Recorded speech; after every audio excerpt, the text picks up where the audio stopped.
இங்கே யாரால் அமைதியின் பாரதத்திற்கு அனுபவம் சேவை செய்ய முடியும்? கிடைக்குமா? ஓம் சாந்தி. ஓம் சாந்தி. சிவதந்தை இது இப்பொழுது கலியுகத்தின் இறுதியாக பாரதத்திற்கு இருக்கின்றது. பரந்தாமத்திலிருந்து வந்திருக்கின்றார். ஆகையால் எங்கு அவர் சென்றாலும் எங்கு பார்த்தாலும் பாரதத்தின் அமைதியின்மைதான் சேவைக்காக இருக்கின்றது. புது ஒரே உலகத்தை குடும்பத்தில் ஸ்தாபனை கணவனும் செய்வதற்காக மனைவியும் அவர் சண்டை வந்திருக்கின்றார். சச்சரவுகள் அவர் உடன் சொல்கிறார், இருக்கின்றார்கள். நான் இதனால் தூய்மையாக்கிய குழந்தைகள் பிராமண மற்றவர்கள் குழந்தைகளாகிய அனைவரும் நீங்கள்தான் எனக்கு பாதிக்கப்படுகின்றார்கள். உதவியாளராக ஆக வேண்டும். ஏனென்றால் நீங்கள் ஆத்ம அபிமானிகளாக அவர்கள் அப்படிப்பட்ட அசாந்தியை இருந்து பரப்புகின்றார்கள். உங்களைப் போல மற்றவர்களை அப்படியென்றால் என்று அவர்களுக்கு படைப்பவர் சொல்கின்றார். மற்றும் பற்றியும் நீங்கள் தான் படைப்பு பற்றியும் அவர்கள் அறிந்திருக்கவில்லை. ஆகையால் நாம் இப்பொழுது தூய்மையாக்கவோ பாரதத்திற்கு சேவை மற்றவர்களுக்கு கூற வேண்டும். யார் முக்தியை வேண்டுகின்றார்களோ அவர்களுக்கு முக்தி தாமத்தின் வழியை காண்பிக்க வேண்டும். அது பதீதமானவர்களோ தந்தையின் அறிமுகத்தை கொடுக்க வேண்டும். வசப்பட்டவர்களோ மற்றும் நீங்கள் ஒரு ஆத்மா, நான் கூட ஒரு ஆத்மா என்று அவர்களுக்கு புரிய வைக்க வேண்டும். ஏனென்றால் முக்தி தாமத்தில் அமைதி என்பது முழுவதுமாக கிடைக்கும். சேவை செய்ய இந்த கலியுகத்தில் அதை அனுபவம் செய்ய முடியாது. ஒரே தந்தை தான் முழு உலகையும் சுகதாமத்தில் சேர்த்து, அதாவது சொர்க்கத்தில் நாம் அமைதி மற்றும் சுகம் இரண்டுமே அனுபவிக்க கூடும்.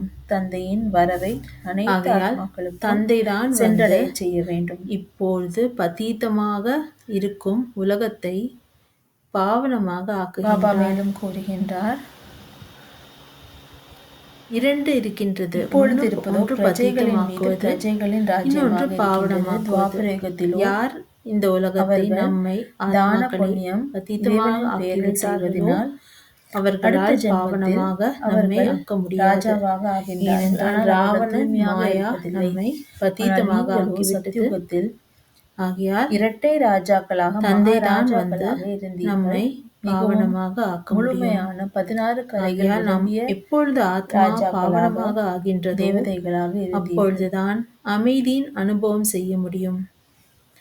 ஆகையால் திரும்பவும் ஆகவிருக்கின்றீர்கள். மற்றவர்களுக்கு புரிய வைக்க பிராமண ஆத்மாக்கள் இப்பொழுது ஜீவன் பாரதத்தை மற்றும் முக்தியின் வழியை காண்பிக்க வேண்டும் இருக்கின்றீர்கள்.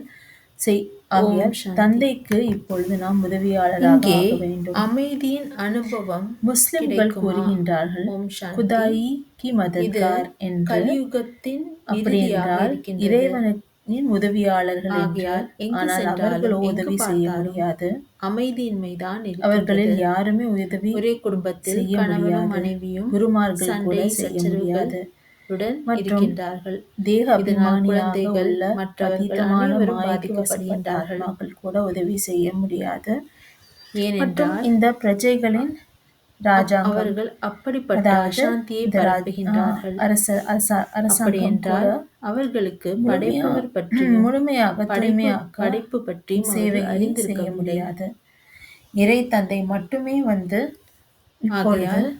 அனைவரையும் பதீத பாவனராக மற்றவர்களுக்கு கூற வேண்டும். பிராமணர்களின் முக்தியை வேண்டுகின்றார்கள் சேவையை அவர்களுக்கு முக்தி தாமத்தின் வழியை